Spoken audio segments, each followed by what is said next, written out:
네, 저는 라오스에서 사역하고 있는 선교사고요. 올해로 14년 차입니다. 그래서 지금 두 번째 안식년을 보내고 있는데 여러분들과 함께 말씀을 나누기 위해서 어젯밤에 포항에서부터 올라왔습니다. 그래서 이 근처에서 자고 그리고 오늘 아침에 왔습니다.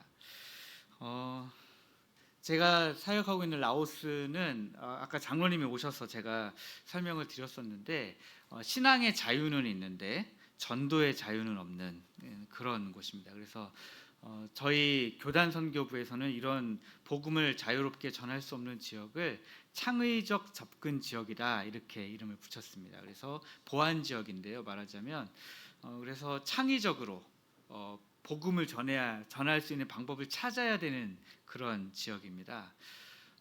이런 지역은 아무래도 보안이 좀 중요하기 때문에 제 이름을 가명으로 써야 됩니다.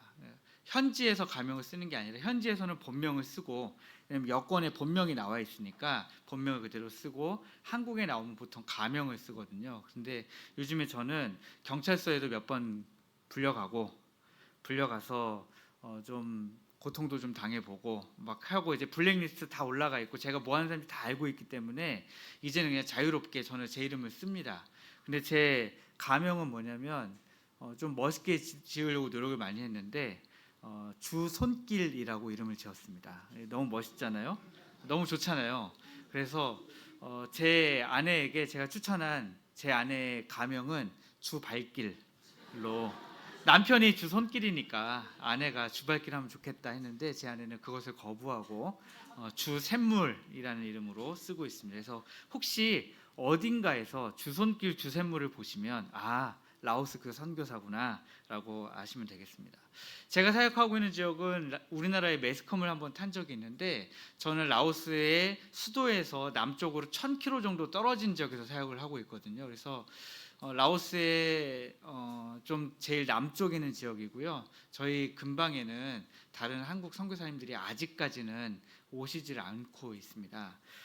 그런데 2018년에 SK가 건설하던 댐이 한번 무너져가지고 그때 한번 좀 난리가 난 적이 있습니다. 그래서 제가 기도 편지로 저희 지역이 아따뿌입니다 하고 아무리 알려드려도 아무도 아따뿌라는 말을 제대로 못 하셨었거든요.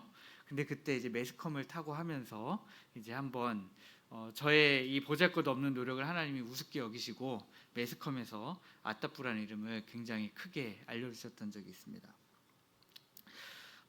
제가 여러 가지 사역을 하고 있는데 그런 사역들은 오늘 특별히 다 말씀을 드리지는 않으려고 합니다. 왜냐하면 제가 하고 있는 사역은 오늘 제가 전하려고 하는 이 말씀들을 기반으로 해서 제가 순종한 결과들이기 때문에 저를 이끄셨던 이 말씀을 좀 여러분들과 나누려고 합니다.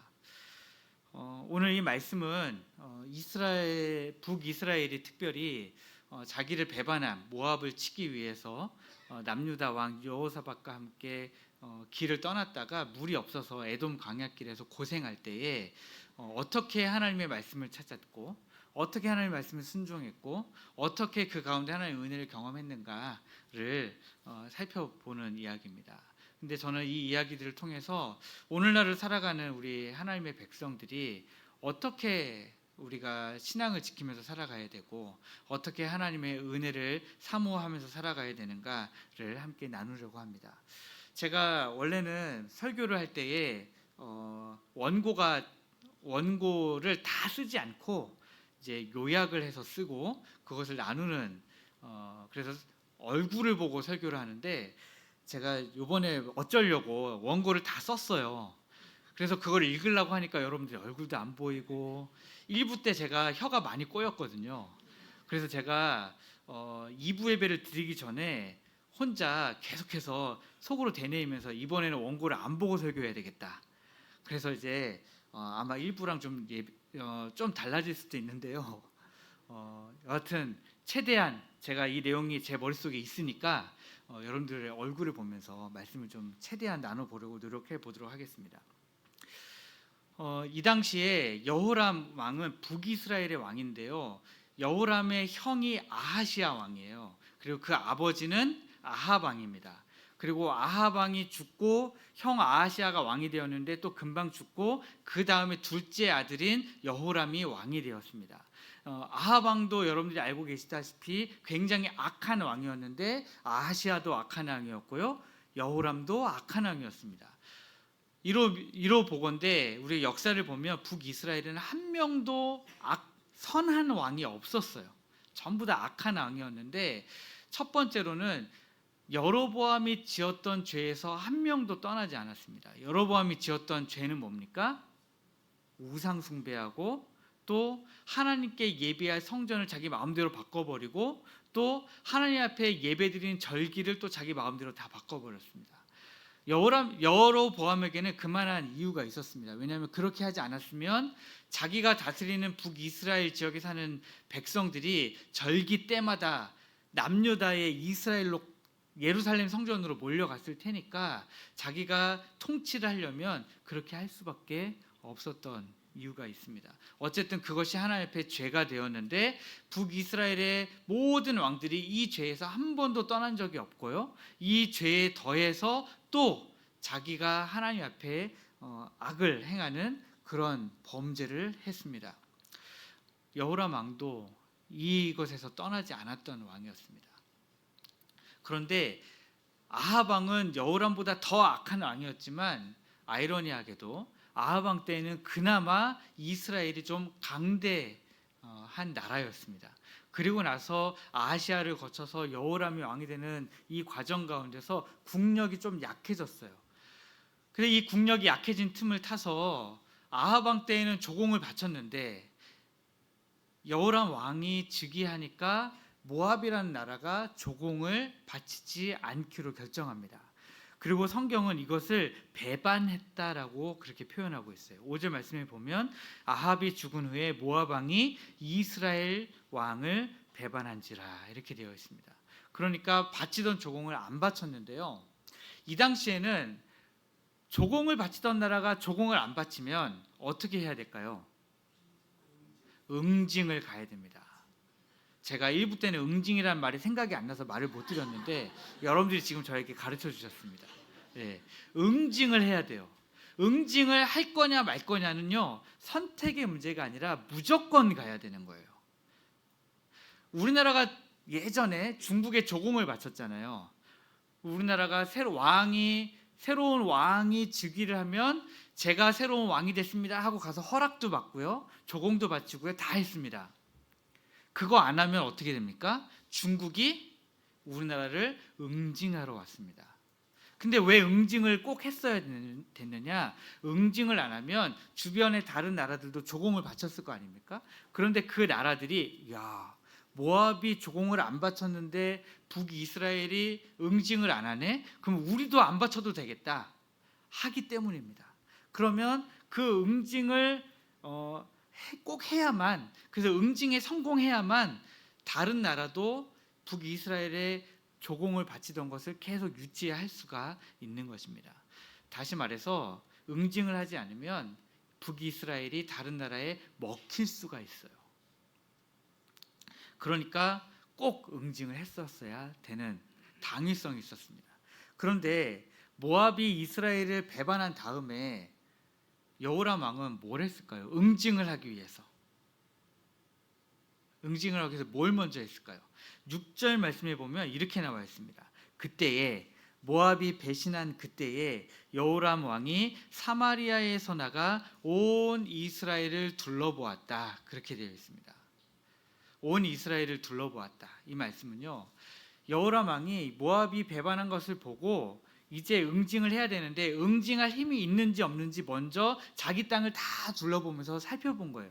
나의 군사력이 얼마나 되는지, 지금 내가 군대를 이끌고 모압을 치러 나갔을 때에 뒤에서 후방에서 뭐가 와야 돼요?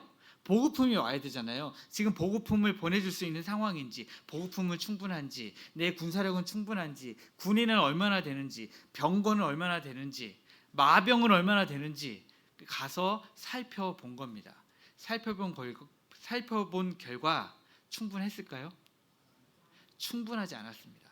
그래서 7절에 보면 또 가서 유다의 왕 여호사밧에게 사신을 보내 이르되 모압 왕이 나를 배신했으니 당신은 나와 함께 모압을 치러 가소서, 이렇게 요청하게 되는 겁니다. 여러분, 여러분은 여러분의 인생에 문제가 생길 때에 가장 먼저 무엇을 하십니까? 내가 지금 이 어려움을 극복할 수 있는 재물이 있는지, 재물은 나에게 충분한지, 나에게 힘은 충분한지, 지금 나를 도와줄 사람은 누구인지, 그 사람이 나를 도와줄 수는 있는 건지, 혹시 그런 것부터 확인하고 계시진 않습니까? 그런데 그거 확인하는 거 할 수 있습니다. 그런데 그것 확인한 다음에는 또 무엇을 하십니까? 그래서 제가 여러분들과 지금 나누고 싶은 첫 번째 주제는 뭐냐면 여호와의 말씀을 찾자라는 주제로 여러분들에게 말씀을 전하고 싶은 겁니다. 여호람 왕은요, 자기의 군사력이 얼마나 되는지 확인하고 여호사밧 왕에게 또 도움을 요청하고, 그리고 나서 곧바로 모압을 치기 위한 원정길을 떠납니다. 그런데 여호사밧이 뭘 권면하냐면 우리가 에돔 광야길로 치러 갑시다, 이렇게 이야기합니다. 에돔 광야길로 가면 모압이 미처 방비하지 않은 그런 국경에 도달할 수 있다, 이렇게 생각한 겁니다. 그런데 에돔 광야길로 들어가는 것이 또 좋았던 것은 왜냐면 에돔이라는 나라는 또 남유다 여호사밧 왕에게 조공을 바치고 있는 나라였거든요. 그러니까 에돔이라고 하는 나라는 이미 여호사밧 왕에게 협력하고 있는 왕이었기 때문에 북이스라엘과 남유다의 군사가 합쳐서 에돔 군사까지 합쳐서 다 엄버서 모압 땅으로 들어가면 이길 수 있다, 이렇게 생각을 한 겁니다. 그런데 문제는 어디서 발생하냐면 이 세 나라가 연합을 해서 에돔 광야길을 통과해서 모압을 치러 가려고 에돔 광야길을 들어간 지 이미 7일째가 되었는데 뭐가 없었을까요? 네? 예. 물이 없었습니다. 물이. 예. 마실 물이 떨어진 거예요. 마실 물이 떨어져서 이제는 죽게 된 상황이 되었습니다.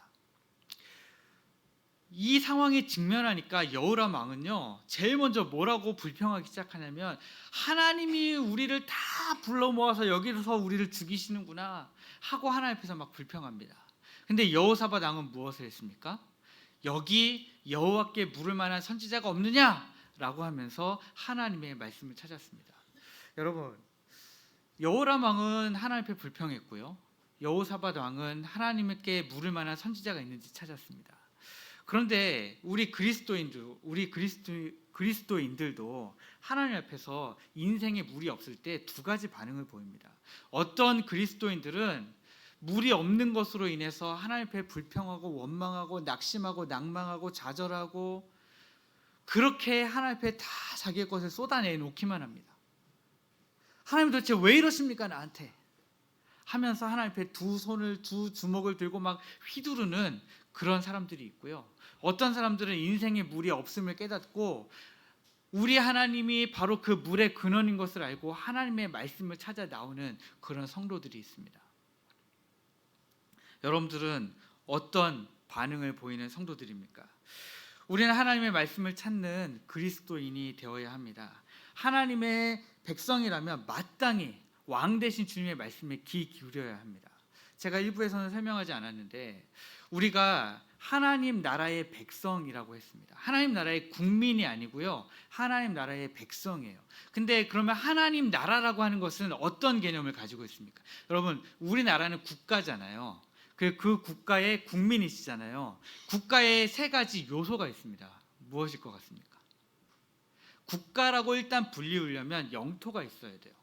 그리고 주권이 있어야 되고요, 그 다음에 국민이 있어야 됩니다. 그런데 우리는 지금 이 대한민국이라는 국가의 국민이지만 하나님 나라의 백성이라고 하거든요. 하나님 나라는요, 그 주권이 누구에게 있어요? 하나님에게 있는 왕정 국가입니다. 예, 민주주의 국가가 아니고 하나님의 나라는 왕정 국가예요. 그러다 보니까 이 왕정 국가에서 하나님 나라로 똑같은 국가로서 인정을 받으려면 세 가지 요소가 다 있어야 되거든요. 그러면 주권은 우리 하나님께 있는 왕권이죠. 그 다음에 백성 있죠. 백성. 우리가 백성이죠. 그 다음에 영토는 뭡니까? 영토. 제가 살고 있는 나라 라오스는 좀 지도상으로 보면 돼지 뒷다리처럼 생겼다고 이야기해요. 네, 돼지 뒷다리처럼 생겨서 저는 돼지 뒷다리의 마지막에 그 뒤꿈치 쪽에 제가 살고 있거든요. 그런데 옛날에 라오스라는 나라는 옛날에는 라오스로 불리지 않고 란쌍이라는 나라로 불렸어요. 란쌍의 란은 백만이라는 뜻이고 쌍은 코끼리입니다. 그래서 이제 태국어랑 라오스어랑 거의 비슷한데 저는 태국어도 배웠고 라오스어도 배웠는데 태국에서는 백만은 똑같이 란인데 라오스어로는 코끼리가 쌍이고 태국어로는 코끼리가 창이에요. 그래서 태국에서는 란창 왕국이었고 라오스에서는 란쌍 왕국이었습니다. 그런데 이 란쌍 왕국의 저 끝에가 제가 살고 있는 아따뿌인데 아따뿌에 살고 있는 사람들은요 평생 란쌍 왕국의 왕의 얼굴을 본 적이 있을까요? 없을까요? 없어요. 그러면 국경선이 있었을까요? 없었을까요? 철책이 막 이렇게 쳐져 있어가지고 여기까지 라오스야 라고 했었을까요? 안 했을까요? 없었어요. 그런 거 없었습니다. 그런데 라오스의 경계가 어디까지인지도 몰라요. 라오스 이 아따뿌의 백성들이 란쌍 왕국의 백성인데도 불구하고 어디까지가 라오스인지 몰라요. 자기네라가 끝에 살고 있는데도 끝인지도 몰라요. 그러면 어떻게 알았을까요? 아따뿌에 살고 있는 끝에 살고 있는 사람들이 나는 란쌍 왕국의 백성이다라는 것을 어떻게 알았을까요? 거기까지 란쌍 왕이 다스렸기 때문에 거기까지 내가 지금 란쌍 왕국의 백성이구나를 알았던 겁니다. 다스리다, 왕권이 거기까지 미쳤다라는 것은 그래서 중요한 겁니다. 그러면 우리 하나님의 나라의 왕권은 어디까지 미치고 있을까요? 여러분의 삶에 여러분들의 하나님의 다스리심에 순종하시는 그 자리까지가 하나님 나라의 영토입니다. 그래서 우리 삶 속에서 하나님의 나라를 이루어가면서 살자라는 것은 내가 내 삶의 곳곳에서 하나님 나라의 다스림에 하나님의 왕권에 내가 순종하면 거기까지가 하나님의 나라니까 내 삶 가운데서 내가 열심히 하나님의 왕권에 순종해서 하나님 나라가 확장되도록 하자, 이런 개념인 것입니다. 그러면 그 하나님의 나라의 백성으로서 살려면 가장 중요한 게 뭡니까? 그 왕이 어떤 말씀을 했느냐가 가장 중요한 것입니다.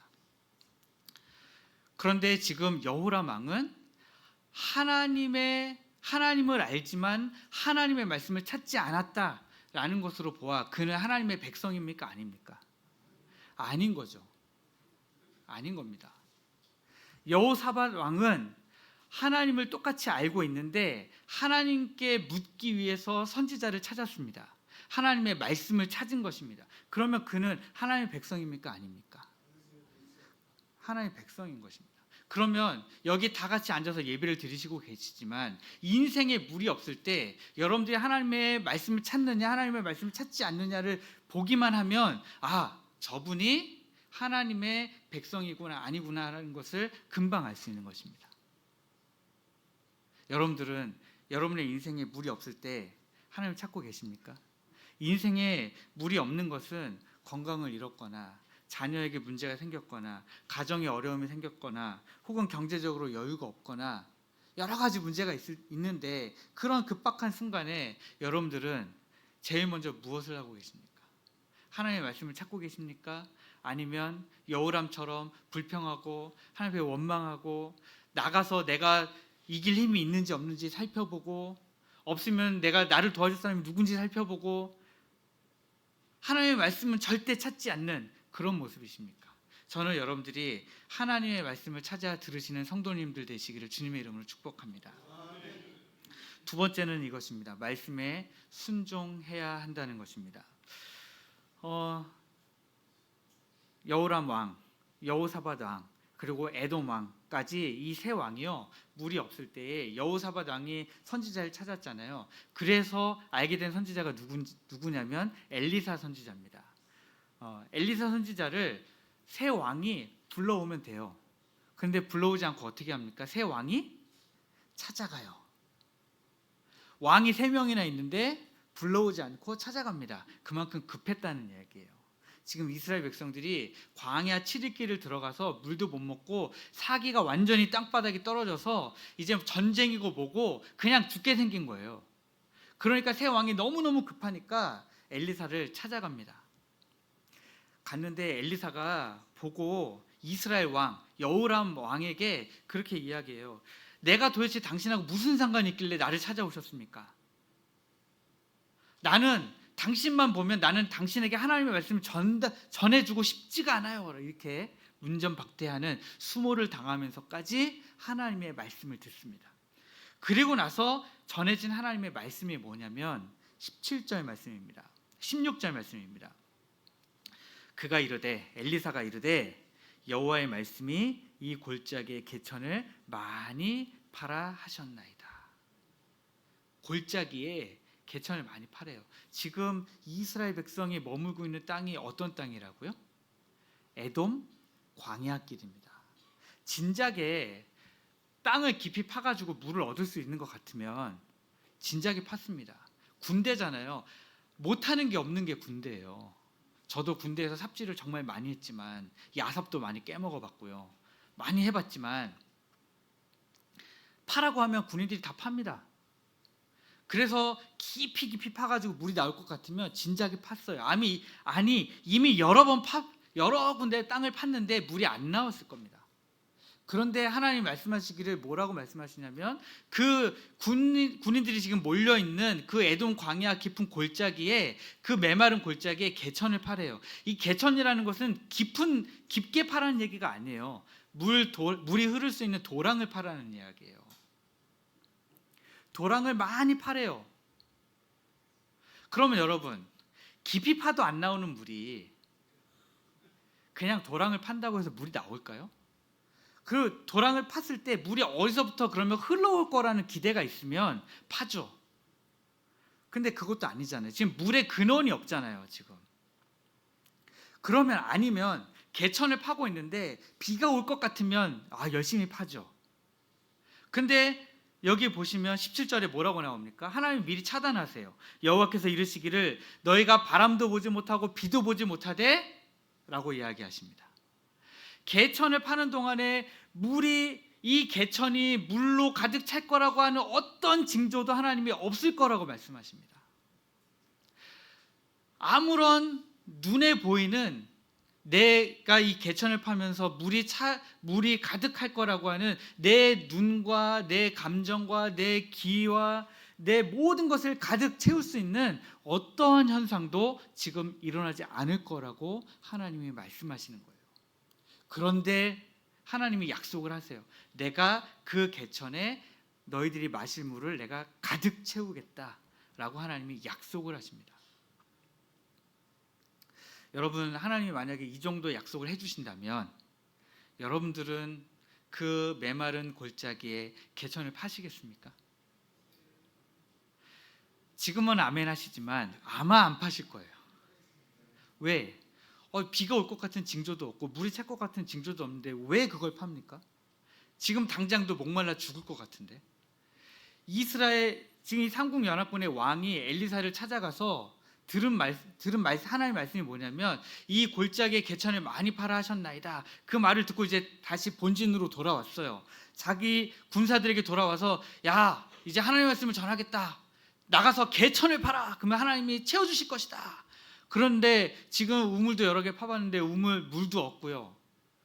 비가 올 것 같은 징조도 없는데 군인들이 지금 이미 목말라 죽을 것 같아요. 7일 동안 물도 못 마셨고요. 지금 죽을 것 같은데 개천을 파래요.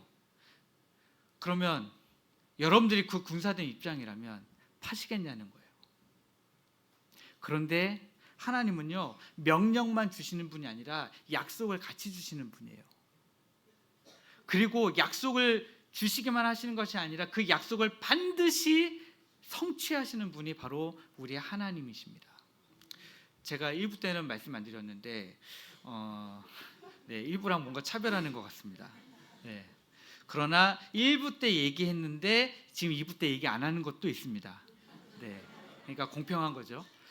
네, 이런 간증, 제 간증을 좀 이렇게 좀 말씀드릴게요. 선교지에서 제가 이제 뭐 다른 이야기는 하면 길어지기 때문에 제가 축구장을 하나 만들었어야 됐습니다. 제가 축구로 선교를 하고 있거든요. 그래서 현지인이 무상으로 쓰라고 땅을 준 땅이 있었어요. 그래서 풀만 깎고 쓰라고 해가지고 풀만 깎고 쓸 비용으로 저는 $100를 생각했습니다. 그래서 $100의 인부들을 여러 명 고용해가지고 풀만 딱 깎고 쓰려고 했는데 풀을 딱 깎고 나서 보니까 이 풀이라고 하는 게 가시덤불이었던 거예요. 그래서 풀만 깎고는 못 쓰겠더라고요. 그래서 그걸 다 뽑았습니다. 포크레인을 불러가지고 이걸 다 긁어냈어요. 그리고 이제 축구를 하려고 딱 갔는데 흙이요, 먼지가 너무 많이 날리는 흙이에요. 그 우리나라 초등학교나 뭐 옛날 중학교 운동장 가면 마사토라는 게 깔려 있잖아요. 그거는 흙이지만 먼지가 많이 안 나거든요. 그런데 라오스에 제가 써야 되는 그 땅은 발 한 발자국만 움직여도 먼지가 팍 올라오는 땅인 거예요. 축구를 할 수가 없는 거죠. 그래서 결정을 했습니다. 잔디를 깔자. 잔디를 깔라니까 이제 작업이 굉장히 많아졌어요. 그리고 사람이라는 게 욕심이 있지 않습니까? 이왕에 잔디 깔고 축구할 건데 그러면 기둥 세워가지고 그물을 좀 세워볼까? 그물, 이왕 기둥 세우고 그물까지 세우는 김에 옆에 조명도 달아볼까? 하다 보니까 저는 원래 $100만 쓸 예정이었는데 $100면 우리나라 돈은 얼마입니까? 한 13만 원 정도 되잖아요. 그런데 그 당시에 제가 쓴 돈은 나중에 계산해 보니까 제가 1,500만 원 썼더라고요. 욕심을 낳고 하다 보니까 원래 그렇게 되는 것 같습니다. 어쨌거나 잔디를 이제 깔아야 되는데, 여러분 혹시 잔디 깔아보셨어요? 예, 잔디를 깔아보신 분들도 있는데, 잔디를 깔기 전에 그렇게 메마른 흙 위에 잔디를 깔려면 뭘 해야 되냐면 미리 물을 줘야 됩니다. 제가 물을 주려니까 옆에 우물을 팠어요. 우물을 팠는데 우물을 팔고 펌프를 달고 그 다음에 이제 스프링클러를 만들었어요. 제가 생각한 영화에서 보는 스프링클러는 보통 어떻습니까?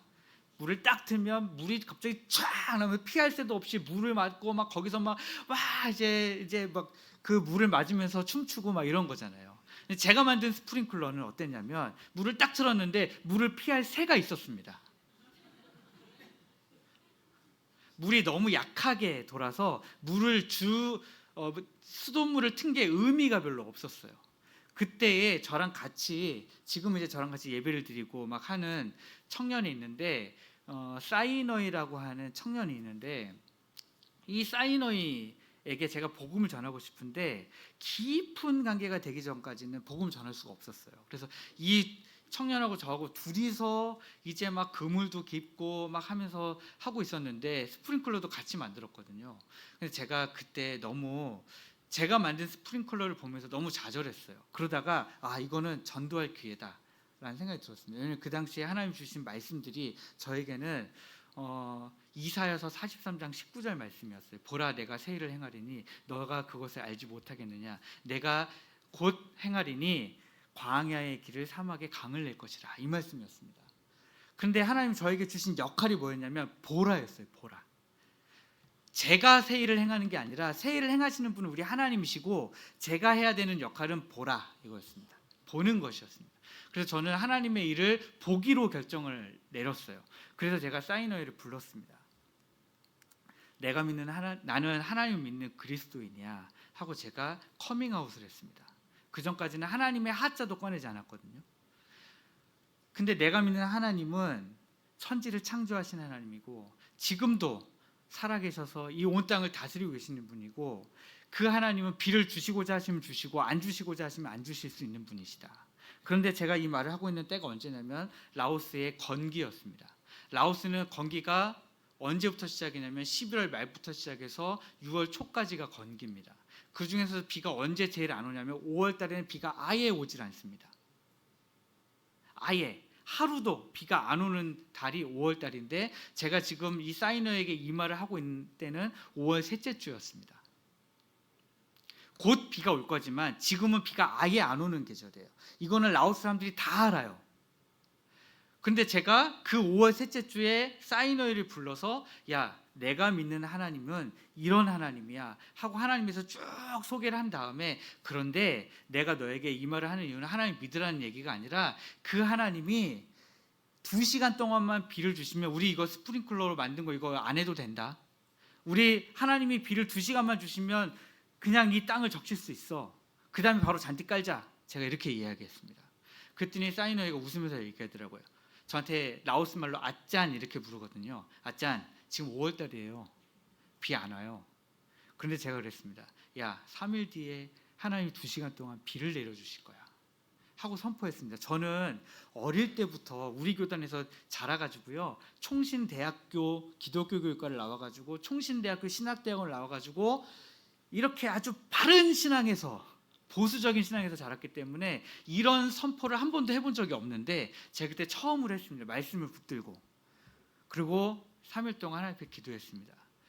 3일 뒤에 저녁 6시가 됐는데 비가 갑자기 내리기 시작하는 거예요. 사이너이가 놀라가지고 저한테 전화를 했습니다. 아짜, 비가 내려요. 근데 제가 그랬습니다. 아직 끝이 아니야. 비는 언제 끝인다고요?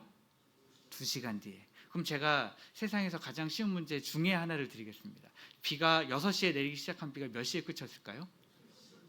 정확하게 8시에 그쳤습니다. 그때 그 비가 올 때 저희 가족은요, 마당에 나가서 비를 맞고 막 엄청 춤추면서 놀았어요. 저희 아이들이 그때를 너무너무 선명하게 기억합니다. 그 결과 또 하나의 쉬운 문제를 드립니다. 사이너이는 예수님을 믿었을까요? 안 믿었을까요? 이거 예수님 안 믿으면 큰일 나는 거죠. 그래서 그 친구가 지금 저에게 가장 중요한 선교의 동역자가 되었습니다. 그래서 지금도 예배드리다가 가끔 간증을 부탁하면 이 얘기를 해요. 그때 아짠이 하나님의 말씀을 의지하고 선포했는데 비가 진짜 내리더라. 하나님이 진짜 계신 분이시더라. 하나님이 진짜 비를 내리려고 하시면 비를 내리시더라. 그게 5월이었어 하면서 이 친구가 지금도 그렇게 간증을 합니다. 여러분, 하나님은요, 말씀을 주시고 말씀에 순종하는 자들에게 약속을 주시는데 그 약속을 반드시 성취하십니다. 이 다음에 열왕기하 4장 1절로 7절에는 과부 이야기가 나와요. 근데 이 과부가 빚이 있어가지고 자기 아이를 두 아이를 다 뺏기게 생겼어요. 그래서 엘리사 선지자를 찾아가서 호소합니다. 도와달라고, 살려달라고. 그랬더니 엘리사 선지자가 이렇게 이야기합니다. 나가서 온 이웃들에게 찾아다니면서 그릇을 다 빌려와라. 그릇을 다 빌려와라. 그래서 이 과부가 나가서 힘을 다해서 그릇을 다 빌려옵니다.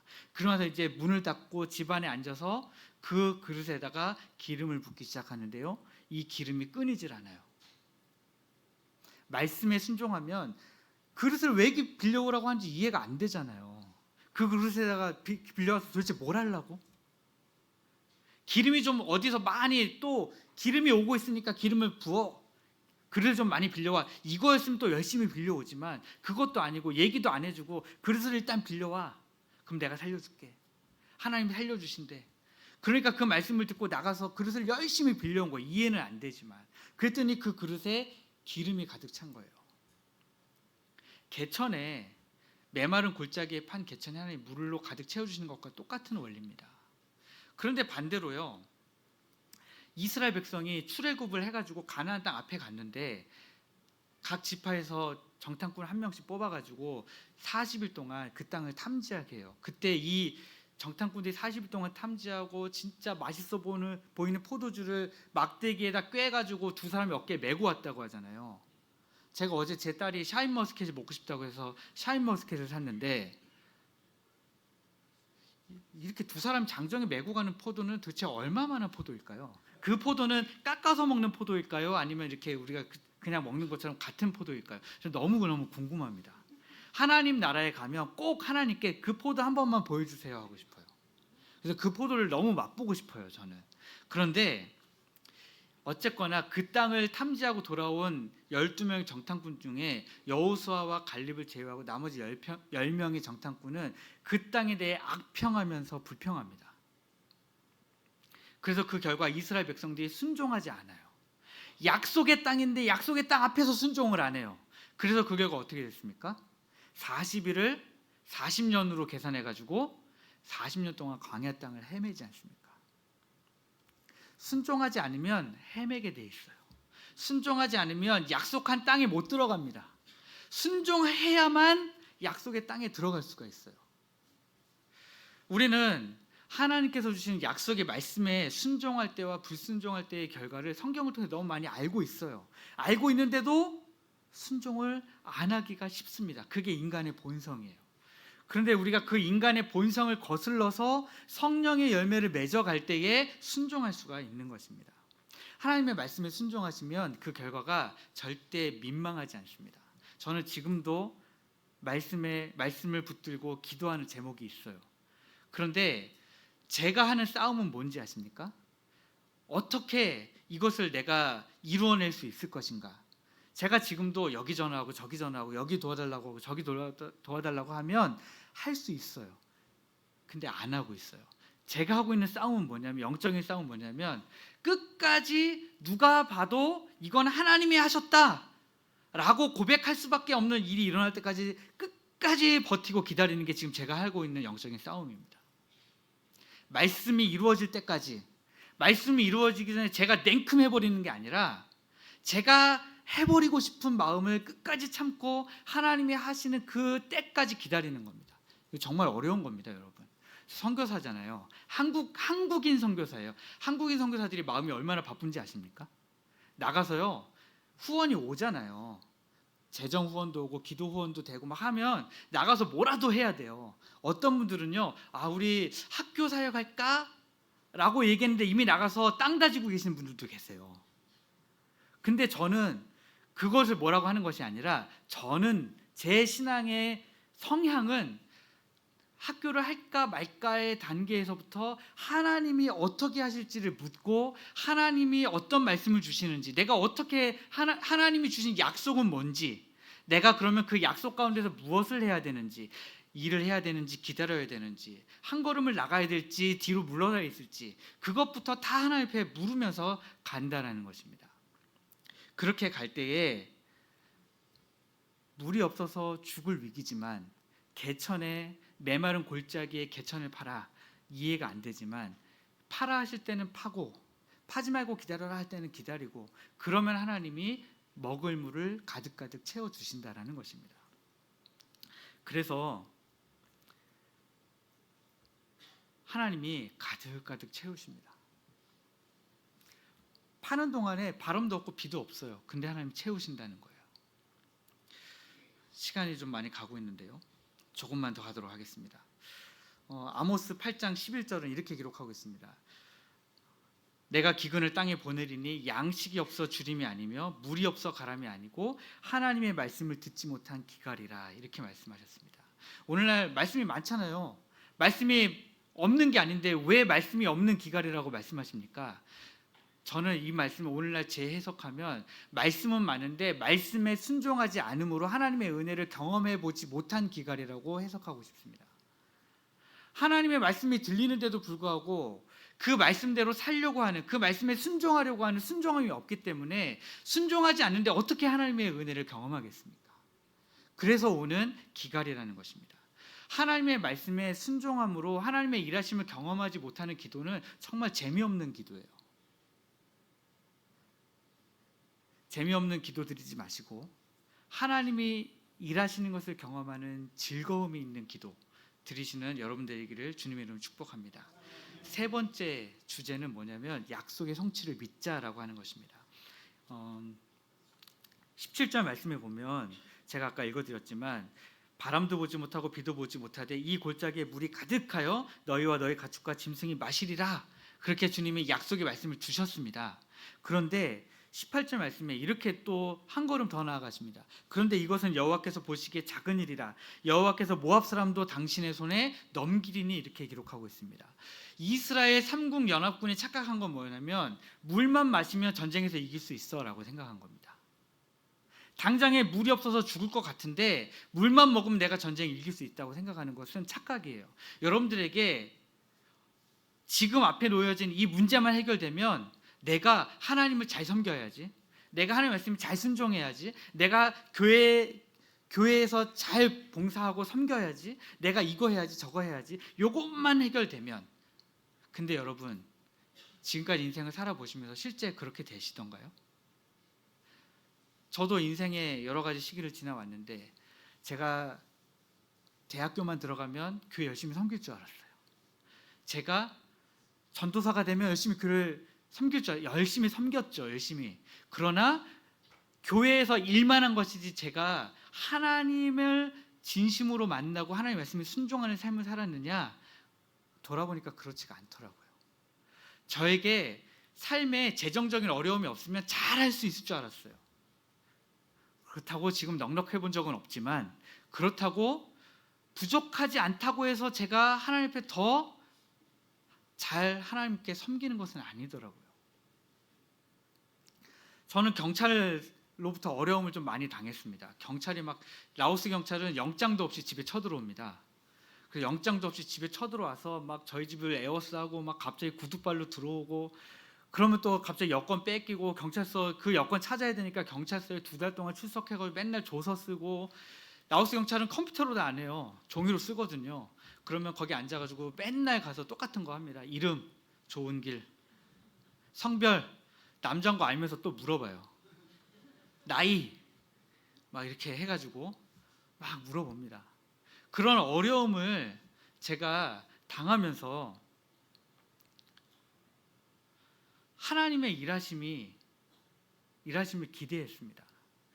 사도행전 4장 말씀을 붙들고 하나님이 하신다고 했잖아요. 하나님이 하신다고 했으니까 그 하나님이 하실 일이 저에게 좀 이루어지기를 원합니다 하고 제가 기다렸습니다. 그랬을 때 하나님이 일하시더라고요. 제가 여기저기 전화 안 돌려도 하나님이 은혜를 베푸시더라고요.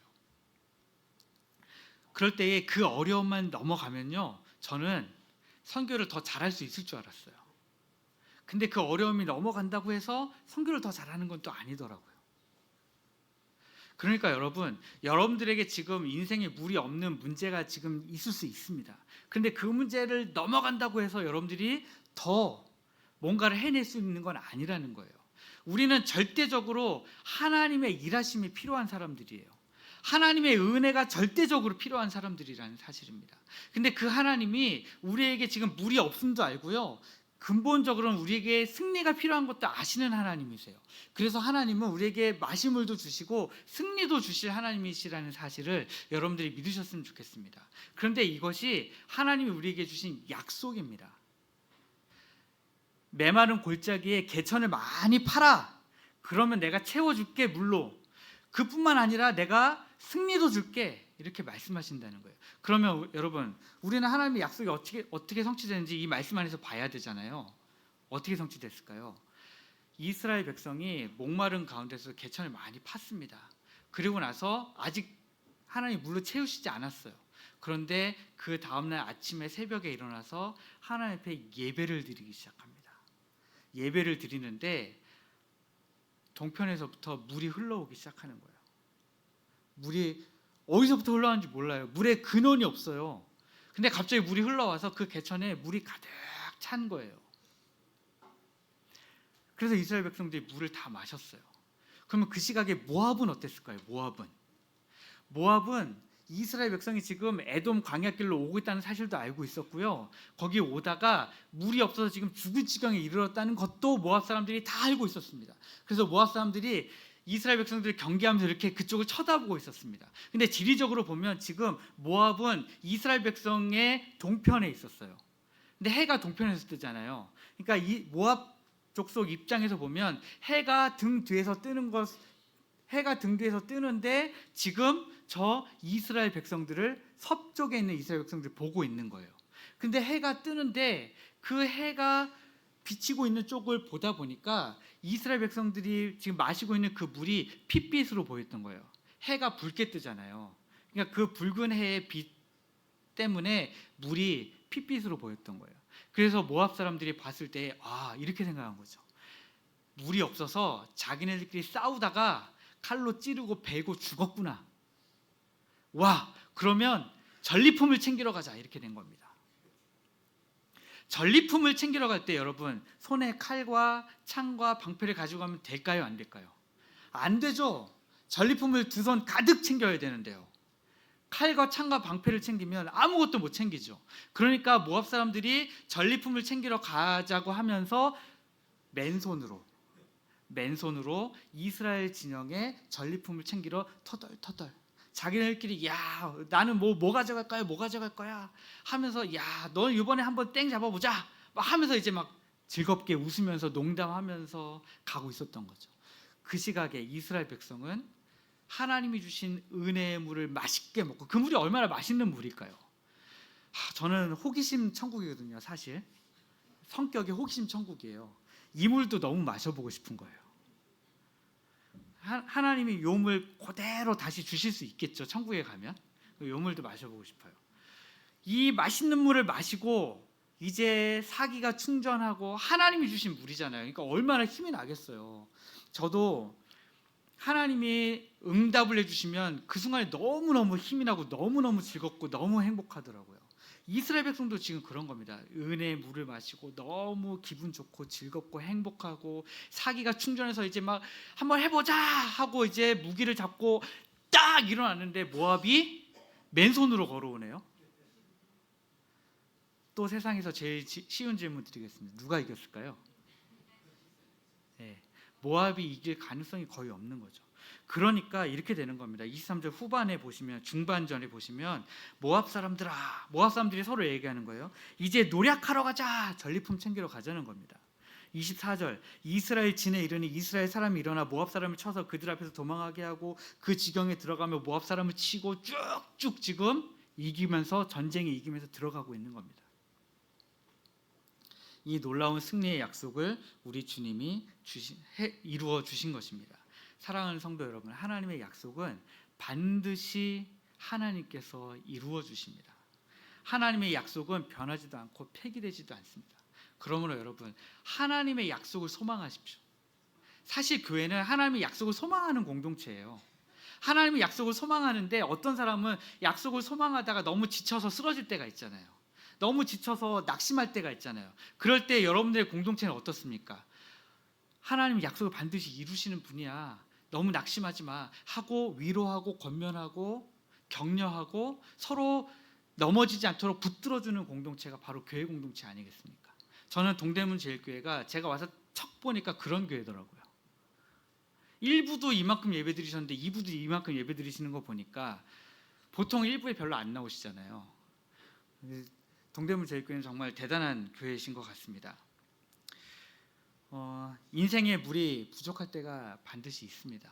여러분, 그때에 물이 없다고 불평하지 마시고 말씀을 먼저 찾으시고 하나님의 말씀에 순종하시고, 그리고 그 다음부터는 믿음으로 꽉 버티십시오. 하나님이 일하실 때까지. 누가 봐도 하나님이 일하셨다고 할 그때가 옵니다. 네, 이제 말씀을 마치겠습니다.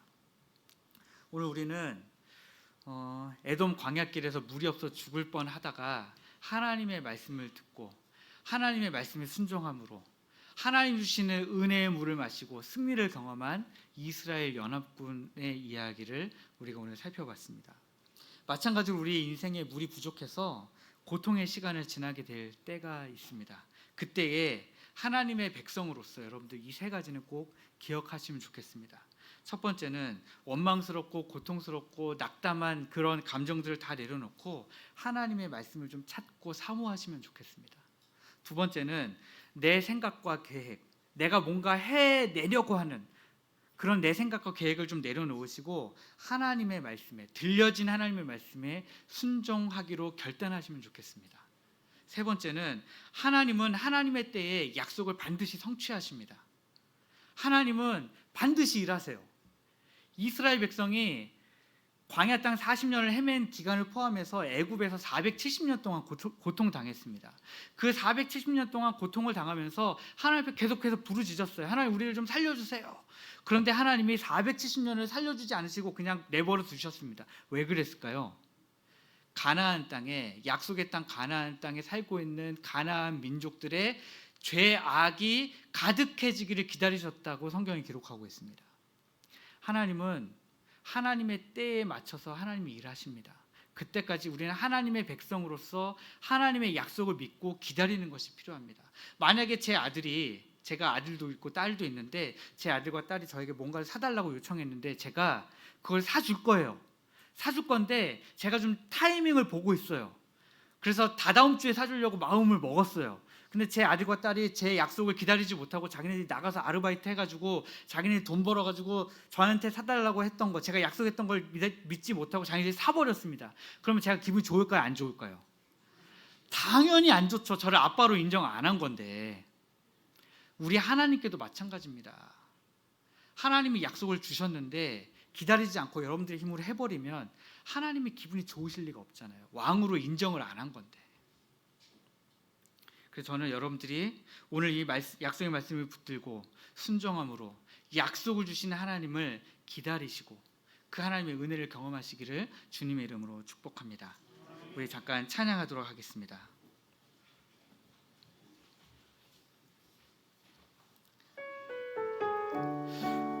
우리 하나님은 전능하십니다. 능치 못하실 일이 전혀 없으신 분이에요. 그 하나님을 생각하시면서 찬양하셨으면 좋겠습니다.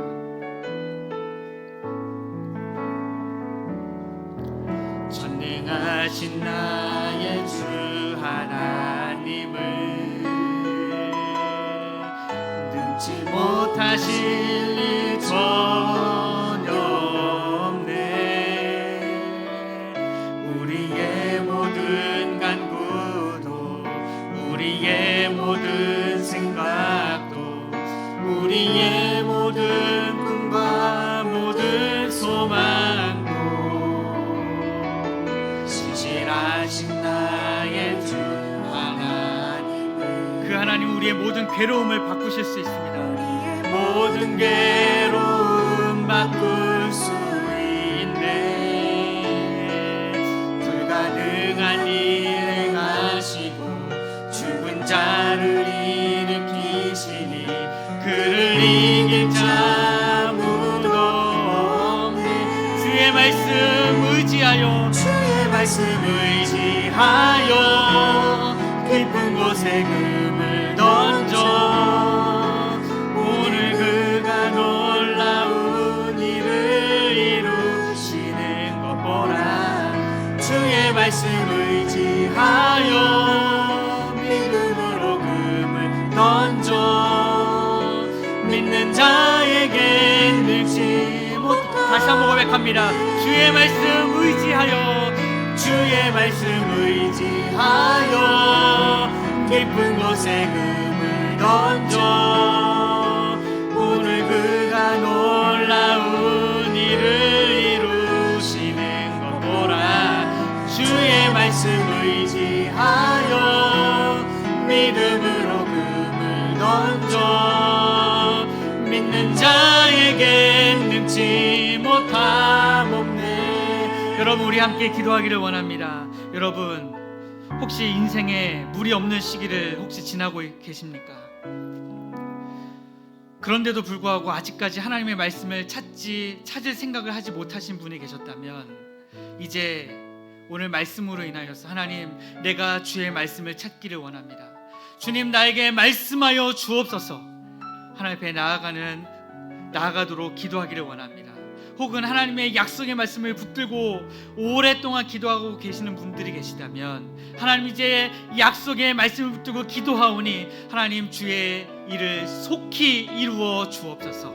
주님 약속하신 일들을 속히 이루어 주옵소서. 함께 기도하시고 또한 동대문 제일교회가 여름 내내 하나님 앞에 많은 개천을 팔 텐데 하나님 이 동대문 제일교회가 파는 그 모든 개천에 하나님 물이 가득가득하게 하셔서 아버지 하나님 모든 성도들이 먹고 마시며 즐겁게 승리하는 은혜가 있도록 주여 인도하여 주옵소서. 우리 함께 기도하도록 하겠습니다. 기도하겠습니다. 아버지 하나님 주님 은혜를 감사합니다. 아버지 하나님이여 주께서 역사하여 주셔서 아버지 하나님이여 주님 인생에 물이 없을 때에 아버지 우리의 영혼이 피곤하고 고나고 낙심하고 불평하고 원망하며 아버지 하나님 어떻게 나아가야 될지를 모르고 무엇을 해야 될지 모를 때에 우리가 부닥쳐 있습니다. 아버지 하나님, 우리가 이때에 하나님의 말씀을 찾게 하여 주옵소서. 하나님의 말씀을 사모하게 하여 주옵소서. 하나님의 말씀으로 말미암아 살아갈 길을 얻게 하여 주옵소서. 생명의 길을 열어 주옵소서. 약속의 말씀을 붙들고 기도하는 하나님의 백성들이 아버지 하나님이여 지금 오랫동안 아버지 앞에 기도하고 있사오니 주의 때가 속히 이르게 하여 주시고 하나님의 약속이 속히 성취될 수 있도록 아버지 하나님 주께서 일하여 주옵소서. 하나님, 우리가 하나님의 일하심을 기다립니다. 하나님, 일하여 주옵소서. 은혜를 베풀어 주옵소서. 아버지 하나님이여 주님, 동대문제일교회가 여름 내내 아버지 하나님이여 주님 개천을 파고 있습니다. 아버지 하나님이여 바람도 없고 비도 보지 못하지만 열심으로 하나님의 말씀에 순종해서 개천을 파고 있사오니 아버지 하나님 주께서 이루어 주시고 아버지 하나님 그 개천에 물이 가득하게 하시고 온 성도들이 아버지 하나님 온 백성들이 함께 먹고 마시며 하나님의 은혜를 찬양하며 하나님의 영광 돌려드리는 은혜가 넘치게 하여 주옵소서. 성도들의 마음속에 성령으로 말미암은 기쁨이 충만하게 하시고 즐거움이 충만하게 하여 주옵소서. 주 앞에 기도하는 자리가 즐겁고 행복한 자리가 되게 하시고 하나님의 약속을 소망하며 함께 격려하고 함께 위로하고 함께 권면하고 함께 가자 외치는 공동체 되도록 아버지 하나님 주께서 은혜 베풀어 주시옵소서. 우리 하나님의 은혜를 사모하오니 아버지 하나님 전능하신 하나님께서 아버지 우리의 괴로움을 바꿔주시고 아버지 하나님 우리에게 은혜를 베풀어 주옵소서. 아버지 하나님 주님 감사합니다. 주님 하나님 아버지 감사합니다. 하나님은 우리의 모든 간구와 우리의 모든 생각과 우리의 모든 꿈과 소망을 다 이루실 줄 주님 믿습니다. 아버지 하나님, 우리 하나님은 전능하신 하나님이신 것을 주님 고백합니다. 우리 하나님은 약속을 성취하신 하나님이신 것을 고백합니다. 아버지 하나님, 주님, 우리가 그 약속을 붙들고 또 하나님의 말씀을 붙들고 순종함으로 우리 하나님의 일하심을 경험할 수 있도록 주께서 역사하여 주옵소서. 어떤 성도들은 아버지의 말씀을 찾아야 되는지 아직 모르는 성도들이 있습니다. 아버지 하나님께서 은혜를 베푸셔서 말씀을 찾게 하시고 사모하게 하시고 말씀을 붙들고 기도하게 하시고 말씀에 순종할 마음을 허락하여 주시옵소서. 말씀을 붙들고 오랫동안 약속의 말씀을 붙들고 기도한 성도들이 있사오니 우리 하나님께서 들으시고 응답하여 주시옵소서. 주의 일을 속히 이루어 주옵소서. 하박국 선지자의 고백처럼 주는 주의 일을 수년 내에 부응케 하여 주시옵소서. 아버지 하나님, 또한 동대문교회가 아버지 앞에 1년 내내 많은 개천을 파고 있습니다. 여름 사역 동안 많은 개천을 파고 있습니다. 온 성도들이 이 개천을 채우신 하나님의 은혜의 물을 마시고 아버지 하나님 즐거이 부르며 하나님을 찬양하고 하나님께 영광을 돌려드리는 아름다운 공동체 되도록 우리 주께서 인도하여 주옵소서. 이제는 우리 주 예수 그리스도의 은혜와 하나님 아버지의 사랑하심과 성령의 교통하심이 이제 약속의 말씀을 찾으며 붙들고 하나님의 일하심을 기다리는 우리 동대문제일교회 모든 성도들 머리 위에, 그 가정과 직장과 일터 위에 이제부터 영원토록 함께 계실지어다. 아멘.